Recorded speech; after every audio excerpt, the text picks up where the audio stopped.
तर मंडळी, तुम्हाला वाटत असेल आज व्लॉगमध्ये हे कोण नवीनच दिसते, तर हे आहेत आमचे डॉक्टर अंकल. कारण की आमच्या अनुला आज आजारपण आलेलं आहे आणि हे वर्षातलं पहिलं आजारपण आहे. ही आमच्या डॉक्टरांची चिठ्ठी आहे, ज्याच्यामध्ये AB म्हणजे आफ्टर ब्रेकफास्ट आणि बिफोर ब्रेकफास्ट असं लिहिलेलं आहे.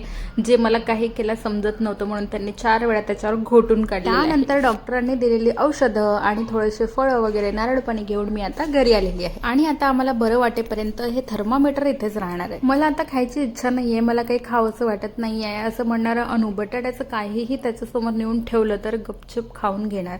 त्याच्यामुळे मी बटाट्याचा पराठा बनवला नाही. तर जनरली लोक आजारी असल्यानंतर खिचडी वगैरे असं काहीतरी खातात. तर बटाट्याला बटाटा दिला की आपलं काम संपतं, नाहीतर मग प्लीज एवढं खाऊन घे वगैरे म्हणावं लागतं.